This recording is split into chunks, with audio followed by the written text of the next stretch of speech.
Hello world, welcome to the 233rd, is that right? 233rd climate change emergency protest here in Gettysburg, Pennsylvania. I'm out on the first day's battle of the 3-day battles here at Gettysburg.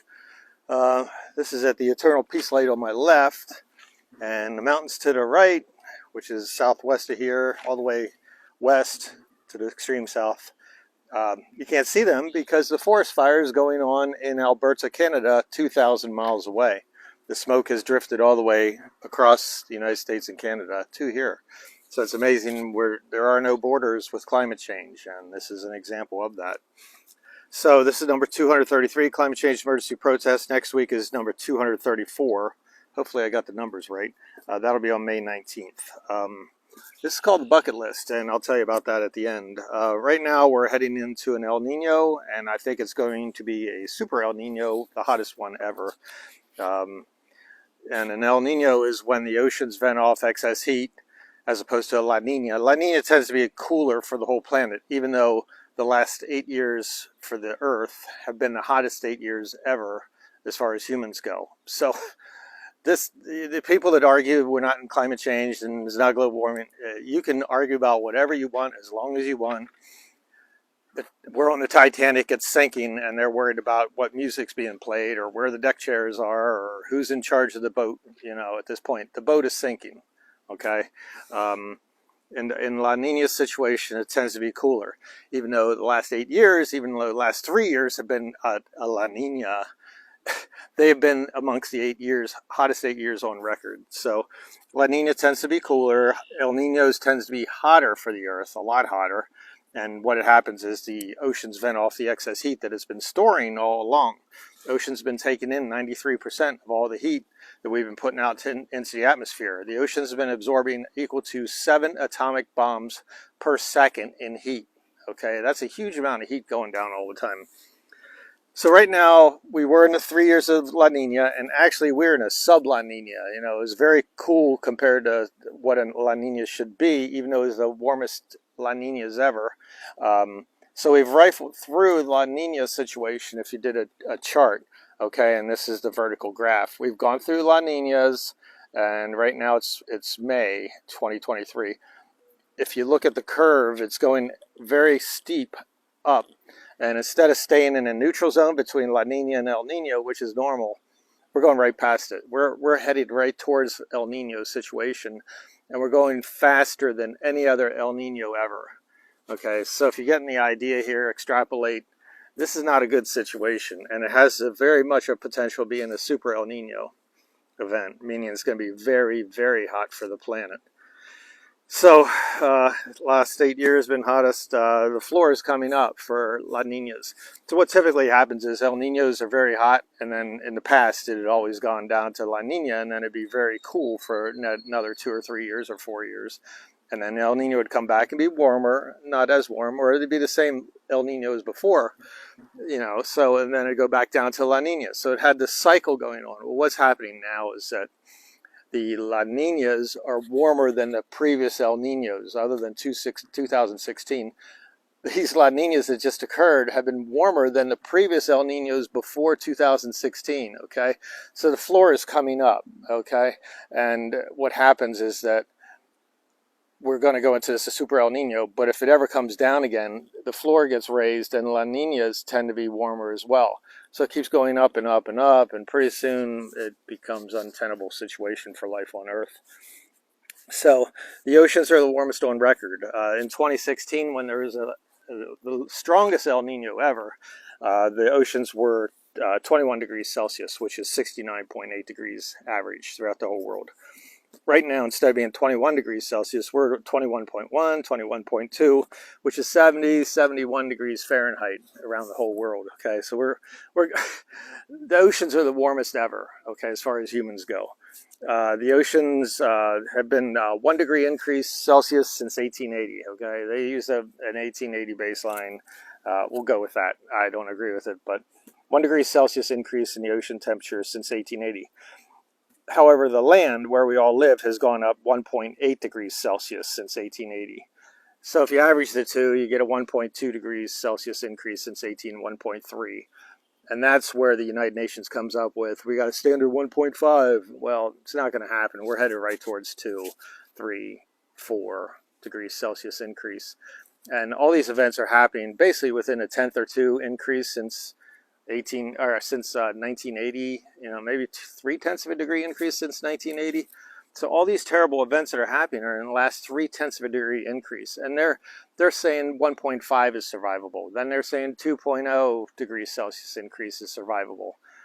If we go up 7/10 of a degree around the whole planet, you got to extrapolate this yourself and figure it out, but it does not look good. And that's my whole point about everything. Keep voting for these psycho politicians, and we're going to get a death march going right off the cliff. And we've probably already approached it because of these last 3 presidents we've had in office. And that goes from Obama, Trump, well, Bush before that, but Obama, Trump, and now Biden. There's no stopping them for oil drilling, and that's a death march. This oil coming out of the ground is the carbon dioxide that killed life on Earth before, okay? So it goes back into the Earth tries to sequester it, and we're digging it up. The extreme extinction events of the past. It's insanity what we're doing. So as the oceans warm, they hold less and less oxygen. So you have dead zones, coral reef die-offs, fish die-offs, you name it, whatever. It becomes too hot. It becomes too acidic for coral reefs. As I said, fish die-offs. It holds less and less oxygen, but it also holds less and less carbon dioxide. So eventually, and I think we're seeing this now, because the carbon dioxide level keeps increasing at a higher rate, 4 points, 5 points now over last year. Either it's the permafrost and or the oceans are holding less carbon dioxide. No one's saying this, no papers, no nothing. Someone will come out with it in about 6 months after they hear this and steal it. But the oceans are holding less carbon dioxide than ever, as is the permafrost. So the tipping points have already been crossed. We're hitting a lot of tipping points, meaning you can't go back. So the tipping point is where you go off the cliff, and there's no returning. Sisyphus couldn't even put the rock back up on the hill at this point. The only thing they'll do is wait out a couple million years, and humans are only 200,000 years old at the most. Brainless humans that we are now probably have started the whole thing back in 1750. The year 1750 was the start of industrial era. So what we're seeing is new record heat waves in April, all-time records in temperature. Some of these places like Vietnam, Bangladesh, Thailand. I think Thailand hit an all-time record high. India is having massive amounts of people dying off severe heat waves. All sorts of places. I can't read my writing on this one. Oh, Laos near Vietnam also had a high temperature, ridiculous high temperature heat waves. Right now there are fires in Canada that way, 2,000 miles. Fires in Siberia that way, 5,000 miles, okay, or more. Right now you're seeing mass migrations at the U.S. border. You're seeing them in Europe coming up from Africa. This is not some sort of thing where they're trying to rob and take your money and everything. They're looking for a better life because their place is unlivable. Central America right now is going through a massive increase in heat. Eventually it becomes unlivable. The Amazon will become unlivable. As the trees die off, right now, as I said last week, they've had 17% of the trees cut down so far. I think when they get up to 21% of the trees in the Amazon rainforest cut down, they get a tipping point where the other trees that rely on each other start dying off, because you no longer get the rain patterns, you never longer get the soil holding together. And then you end up with a savanna situation, which everyone's predicting, but I'm saying since it's on the equator area, you're going to end up with a desert. Okay, we might never see that because we might not be here by then. So the jet stream, due to the Arctic warming up and the less and less sea ice, okay, the fast ice is disappearing very fast now. I don't think there is any left. It's all young ice, 3 years old and younger, and that's a very small amount that would be 3 years old. Probably most of it's just formed over this winter. It'll disappear again. Eventually we're going to hit a blue ocean event. And what that means is there's less albedo, less sun reflected to the atmosphere. The Arctic Ocean absorbs more heat from the sun, which causes less sea ice. And it ends up being a cycle, more heating, less sea ice, and then it affects the permafrost, which sends carbon dioxide and methane into the air. More heating, less sea ice.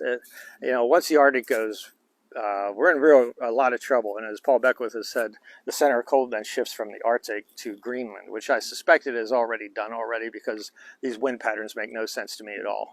People used to buy windmills around here for their backyards. There's one place about 15 miles away from here. Guy spent a lot of money, put a windmill in his backyard, working great at first. Now it doesn't work at all because there's not enough wind to turn the turbines. So you have a slowing jet stream as a result of a melting Arctic. There's less of a difference between the tropics, the equator area, and the Arctic itself. So the gradient slows down the wind. So what happens in that case is you get these heat domes, which is going to happen this weekend in the northwest of the United States as well as Canada. Massive heat domes as they're seen in Asia as well. But the heat domes won't leave. They stay because there's nothing pushing them. You know, we've had this high pressure for 2 days now, probably 3 or 4 more days, and then it'll rain a little bit, and then it'll come back again. The reason is there's no push to push everything through. What used to happen in Seattle, Washington, 3,000 miles away, changed I mean, we could count on that air being here in 3 days. 1,000 miles a day it would travel. Not anymore. I can't predict the weather. I have no idea what's going to happen day to day. So the heat domes tend to stay longer. Deluges tend to stay longer. Texas, for example, that has been in a drought. Now they're going to get 15 inches of rain today, I think it is. So that's a hellacious amount of rain. They can't absorb it. The land's flat in some areas, and they're going to have massive flooding and death. So what I've been calling for several years out, as I said, 2023 was going to be the year where El Nino comes, and it's going to be apparent to everyone that has a half a brain in their head that we're in a bad event. And most people in the United States have no clue what's happening. They're ignoring it. You can't talk to anybody, and that's just the way it is. We're relying on the rest of the world, you guys, to actually wake the United States up and start making posts on your Facebook page or on Twitter or whatever you're into, and talk about climate change. The United States people here are childish adults, basically, and not all of them, but most of them, and they don't want to pay attention. They don't want to hear it. They don't care. They want to think happy thoughts, and you're a Debbie Downer if you're telling what's actually happening. And I don't know how people go through life like that. It makes no sense to me. Not at all. I was always taught you turn around and you face your problem head on. So if there's a tiger on your back, you got to turn around and face it eventually. You might as well do it now and fight like hell to keep it off your back. But you know, this is it. This is El Nino year. This summer, 2023, El Nino is going to hit hard. And I said that way back when. The 2023 is going to be a year of where dramatic change happens and people start to wake up, except for the United States. And by 2026, 3 years from now, it's going to be difficult trying to survive. You know, if this persists at this pace and there's nothing to indicate that we're going off this rail that we're on, and we're going to have an election in 2025, or that's when he gets inaugurated. 2024 election, it won't matter who becomes president. The system is locked in the United States, and we're pulling everyone off the ship like a bunch of chained people and dragging them into the deep waters. And it's not a good situation at all. I can't talk to anybody. I'll know when it changes when people actually come up to me locally and start asking me questions, or family or friends. But till then, we don't stand a chance. I don't see how. So this is it. And this is why I said the bucket list. If you got anything you want to do in the next 3 months, and I'm not saying this is going to happen. I'm saying how I see it, this is going to happen. Okay, you can make your own educated guess. But I think we have about 3 months left before things become untenable, and the heat starts ramping up, the deluges, the droughts, the fires, everything. And we'll start seeing it about August. It'll be most severe, and it'll carry through next winter and into next summer, most likely, if the El Nino stays strong, a super El Nino, with the oceans venting off heat. And with the dying air masses, you know, when they don't go anywhere, you're going to have massive heat building up in the south, and Florida and places like that, Texas, and things are going to spin in. They're trying to predict what's going to happen with this El Nino. It's impossible because everything has changed in the last 5 years since the last El Nino. And I think that's 2018, 2019. And the previous one was 2016, which was a devastating one. So everything has changed. If someone's trying to tell you this is what happens during an El Nino, they're full of it. You cannot predict what's happening. Things are so different from what they were 3 years ago, 5 years ago, 15, 20, 30 years ago. Nothing in common. So if you got anything to do on your bucket list, and I don't mean go air travel, whatever. If you want to, go ahead. I don't care at this point. But if you have anything you really wanted to do, get it done. Get to it. This is it. This is the time to do it. You know, worst comes to worst, I'm wrong. and you did your event, your bucket list, and you had a good time doing it, and it was a great memory. But I'm telling you, the way things are shaping up, if you extrapolate what's going on and you see this path we're on right now, and the path of no action by leaders and more drilling and drilling, drill baby drill, we're on a dangerous path, and it's an extinction event happening. We're in the middle of a mass extinction right now. As I said before, we're going at 10,000 times the background rate of extinctions. You can expect a certain amount of animals and plants to die every year, every 10 years. That's the background rate. We're going at 10,000 times that pace. Never happened before in the history of humanity. Probably never happened in the history of the previous 5 extinctions. So please do what you need to do. Get to it. Feel free to let me know what you think about this, and feel free to share. And if you got friends, tell them to get to it. You don't have to explain why, but tell them to get to their bucket list. I'll see you next week.